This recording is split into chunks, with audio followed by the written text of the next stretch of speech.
ఆంధ్రప్రదేశ్ ఏమన్నా మార్పులు ఏమన్నా అభివృద్ధి అనేది ఏమన్నా కనబడిందంటారా? చంద్రబాబు గారు ఇప్పటికే గతంలో జగన్ ఉన్నప్పుడు వచ్చినటువంటి కంపెనీలన్నీ వెళ్ళిపోయినాయి జగన్ పరిపాలనలో, మళ్ళీ ఆ కంపెనీలు తీసుకొచ్చాము, కంపెనీలను ఎస్టాబ్లిష్ చేసాము, ఉద్యోగ అవకాశాలు కల్పిస్తామని చెప్తున్నారు. ఏమైనా మార్పులు ఏమైనా కనపడినాయి? ఇప్పుడు ఇంకా ఒక్క కంపెనీ కూడా పెట్టింది లేదు. వస్తాయి వస్తాయి వస్తాయి అంటున్నాడు. అది చెప్పినా కదా, ఇంతన్నాడు అంతన్నాడే గంగరాజు ముంతమామిడి పండన్నాడే అని తప్పు చేసి పప్పుకూడలో ఊరికే చెప్పడమే, వచ్చింది ఏం లేదు ఇంతవరకు. కానీ ఆల్రెడీ వచ్చేసి నువ్వు ప్రత్యేక హోదా గురించి మర్చిపోయినావు. నువ్వు ప్రత్యేక హోదాగా తెస్తే నువ్వు ఏం చేయాల్సిన అవసరం లే. లులు గ్రూప్ను ఆహ్వానించాల్సిన అవసరం లే, ఆదాన్ని అమ్మాన్ని ఎవరిని ఆహ్వానించాల్సిన లే. వాళ్ళే పరిగెత్తుకుంటూ వస్తారు. వాళ్ళు వచ్చేసి మన కోసం వస్తారా, రాష్ట్రం కోసం వస్తారా, వాళ్ళ ఆదాయం కోసం వస్తారు. కాబట్టి ప్రత్యేక హోదా తెప్పిస్తే ఆటోమేటిక్గా ట్యాక్స్ ఇన్సెంటివ్స్ ఉంటాయి, పరిగెత్తుకుంటూ వస్తారు. ఆడ అట్టర్ ఫెయిల్యూర్ అయిపోయినావు. తర్వాత చట్టంలో వచ్చేసి ఒకటి కడప జిల్లాలో స్టీల్ ప్లాంట్కు అది లేదు, దురాదిపట్నం ఓడరేవు లేదు, విశాఖ చిన్న ఇండస్ట్రియల్ కారిడార్ లేదు, విశాఖ రైల్వే జోన్ ఇదో అంటున్నారు, వచ్చింది లేదు, సచ్చింది లేదు. తర్వాత వచ్చేసి విశాఖ మెట్రో రాలేదు, విజయవాడ మెట్రో రాలేదు, పోలవరానికి వస్తా అంటున్నాం, ఇంతవరకు పైసా ఏం రాలేదు. ఇంతవరకు అమరావతికి అంటున్నావు, ఇంకా ప్రపంచ బ్యాంకు వచ్చేసి అప్పిస్తుందో గ్రాంట్ ఇస్తుందో వాళ్ళు ఇంకా చూస్తా తర్జన పడుతున్నారు. కాబట్టి ఉచిత ఇసుక విధానం చూసి ఇట్లుంది. మధ్యాహ్నం వచ్చేసి అది ఎట్లుంటుందో ఇంతకంటే ఘోరంగా అయిపోతుంది. కొత్త పాలసీ తీసుకొచ్చారు. అదే అది వచ్చేసి ఇంప్లిమెంటేషన్లో నువ్వు ఉచిత ఇసుక విధానం అందరూ ఉచిత ఇసుక వస్తుంది, ఇసుక ఉచితంగా వస్తుంది అనుకున్నారు. ఆఖరికి వచ్చేసి అది వేరే విధంగా తయారైపోయింది. కాబట్టి చెప్తే కదా, ఒక సామాజిక పెన్షన్లు ఒక్కటి, తర్వాత అన్న క్యాంటీన్లు కూడా లిమిటెడ్. నువ్వు వచ్చేసి ఓన్లీ అర్బన్ ఏరియాస్లో పెట్టినావు. అర్బన్ ఏరియాస్ వచ్చేసి నువ్వు కనీసం మండల కేంద్రాలను పెట్టినావా, మేజర్ పంచాయతీలో పెట్టినావా? యాక్చువల్గా దాని ఉద్దేశం ఏమి? పేదల ఆకలి తీర్చడం. గ్రామీణ ప్రాంతాల్లో పేదలు లేరా? గ్రామీణ ప్రాంతాల్లోనే పేదరికం ఎక్కువ ఉండేది. నువ్వు నిజంగా ఆ కాన్సెప్ట్ అయితే నువ్వు పల్లెల్లో పెట్టాలి కదా. నువ్వు పల్లెల్లో ఏం పెట్టకుండా ఓన్లీ అర్బన్ ఏరియాస్లో ఒక 100-110 పెట్టి ఏదో అద్భుతాలు చేశానని చెప్పేసి మొత్తం అందరి ఆకలి తీర్చాను, 5 కోట్ల మంది ఆకలి తీర్చానని చెప్పేసి అది ప్రచారానికి పనికి వస్తుంది. కాబట్టి ఈ గవర్నమెంట్ పని నాస్తి, ప్రచారం చేస్తే పావు కోడికి 30 మసాలా, కోడి పావు మాంసం 30 మసాలా, అది ఈ ప్రభుత్వం చేస్తారు. సార్, జగన్మోహన్ రెడ్డి తిరుమల పర్యటనకు సంబంధించి తిరుమల వెళ్తానని చెప్పంటే ఎందుకు హిందూ సంఘాలు కానీ అధికార పార్టీ కానీ డిక్లరేషన్ హోదాని బయట తీసుకొచ్చారు? ఎందుకు ఇంకా రాష్ట్రంలో ఏ సమస్యలు ఏంటంటే ప్రతి డిక్లరేషన్ అనేది హాట్ టాపిక్గా మారింది.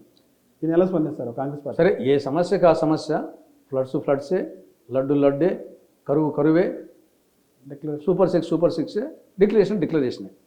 డిక్లరేషన్కు సంబంధించి ఎందుకు డిక్లరేషన్ అంటే జగన్మోహన్ రెడ్డి వెనకడిగేస్తానంటారు? అదే మరి, ఇప్పుడు ఒక్కొక్క దేవాలయానికి కొన్ని సాంప్రదాయాలు ఉంటాయి. ఫర్ ఎగ్జాంపుల్ మంత్రాలయం, రాఘవేంద్ర స్వామి, అక్కడ మనం మొగోళ్ళం పోతే చక్కా బనీని ఇప్పి లోపలి ఇవ్వాలి. ఒకసారి నేను పోతే ఇప్పమని చెప్తే నాకు కొంచెం ఇబ్బంది కలిగింది. అయినా వాళ్ళ సాంప్రదాయం ఇప్పిపోయాను. తర్వాత వచ్చేసి శబరిమల అయిపోతే లేడీస్ పోయేదానికి లేదు. అంటే తిరుమలలో కూడా మనం ప్యాంటుతో పోయేదానికి లే, పంచ కట్టుకొని పోవాలి. డిక్లరేషన్ మళ్ళీ వస్తాం. హిందువులైనా కానీ, మీరు కానీ, నేను కానీ, హిందువులైనా కానీ పంచ కట్టుకొని పోవాలా.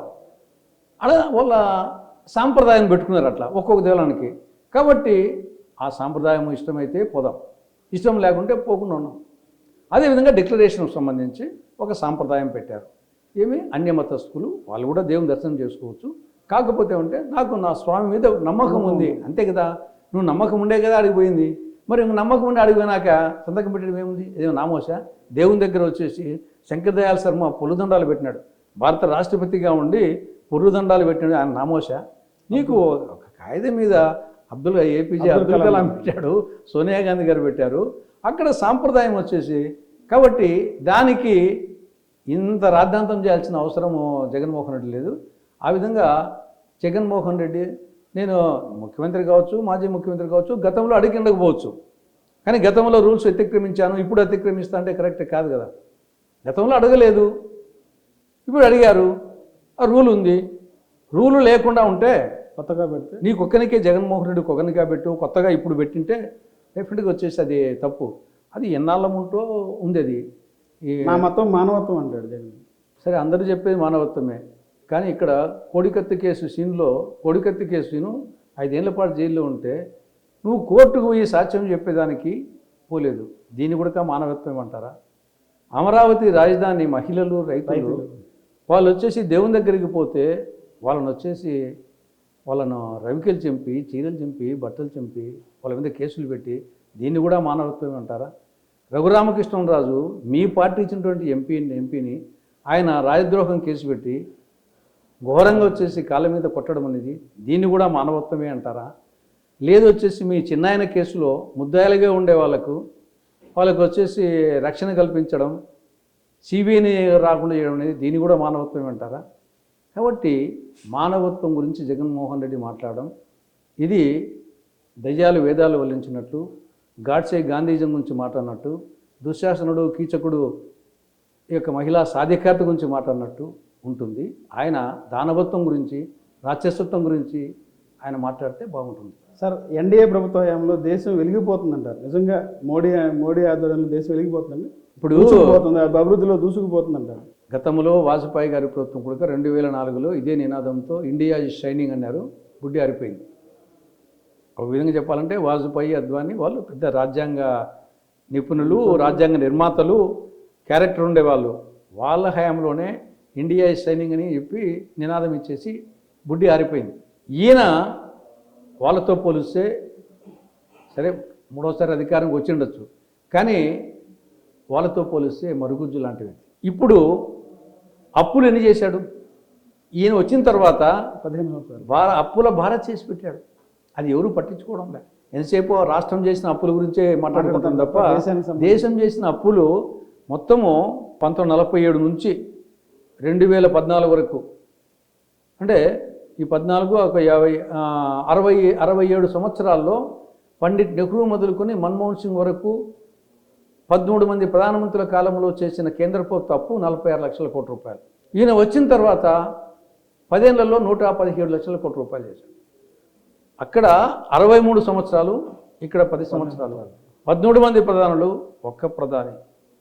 అక్కడ 46 లక్షల కోట్లు, 117 లక్షల కోట్ల రూపాయలు. దట్టు గతంలో మన్మోహన్ సింగ్ గారు ఉన్నప్పుడు పెట్రోలు, డీజిల్ రేట్లు అంతర్జాతీయ మార్కెట్లో ముడి చమురు వచ్చేసి $140 ఒక బ్యారెల్ ఉండే రోజుల్లో ఇక్కడ వచ్చి అక్కడ కొని ఇక్కడ సప్లై చేసి అటువంటి అభివృద్ధి చేశాం. ఈయన వచ్చిన తర్వాత ఆయన అదృష్టం కొద్దీ అంతర్జాతీయ మార్కెట్లో ఒకానొక సమయంలో $20 కూడా వచ్చింది. ఇప్పుడు ఏదో $60-70 ఉంది. కాబట్టి ఆయనకు వచ్చినటువంటి బీజేపీ, ఆయన ముఖ్య ప్రధానమంత్రి అయిన తర్వాత ఆయన మేజర్ అడ్వాంటేజ్ పెట్రోల్ డీజిల్ వచ్చింది. పెట్రోల్ డీజిల్ అప్పుడు రేట్లే ఉండింటే ఆయన ఒక్కరోజు పరిపాలించలేడు. డబ్బే లేదు వచ్చేసి మొత్తం విదేశీ మార్గ ద్రవ్యం అంతా దానికే అయిపోతుంది, ఏం లేదు వచ్చేసి. ఒక్కరోజు కూడా పరిపాలించలేడు నరేంద్ర మోడీ అంతర్జాతీయ మార్కెట్లో పెట్రోలు, డీజిల్, ముడి చమురు ధర గన ఉండింటి గన. కాబట్టి ఓ దిక్కు వచ్చేసి రాజ్యాంగాన్ని కాలు రాస్తున్నాం. కేవలం వచ్చేసి ప్రజాస్వామ్య నియంత ఆయన. ఓన్లీ కేవలం వచ్చేసి క్యాబినెట్ వచ్చేసి నిమిత్త మాత్రం, ఓన్లీ ఉచ్చ విగ్రహాలు మంత్రులందరూ. కేంద్ర ఆయన వచ్చేసి 1 ED, 2 income tax department, 3 CBI. ఆ ముగ్గురిని పెట్టుకొని ఒక పక్క ముగ్గురిని పెట్టుకున్నాడు, ఈ పక్క ఆదాని అమ్మాని పెట్టుకున్నాడు. కాబట్టి ఎన్నికలప్పుడు వచ్చేసి వీళ్ళ ద్వారా ఖర్చు పెట్టిస్తాడు, ఆ పక్క వాళ్ళకు డబ్బు లేకుండా వీళ్ళ ద్వారా అటాక్ చేపిస్తాడు.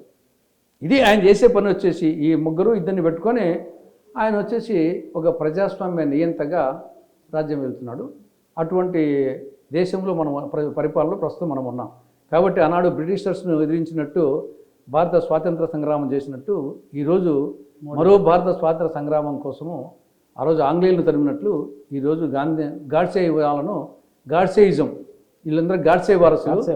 ఆనాడు గాంధీ వారసులు గాంధీ నాయకత్వాన, ఇప్పుడు గాంధీ వారసులు కాంగ్రెస్ నాయకత్వాన, ఇండియా నాయకత్వాన, ఇండియా కూటమి నాయకత్వాన ఈ యొక్క గాడ్సే వారసులను తరిమి కొట్టాల్సిన సమయం ఆసన్నమైంది.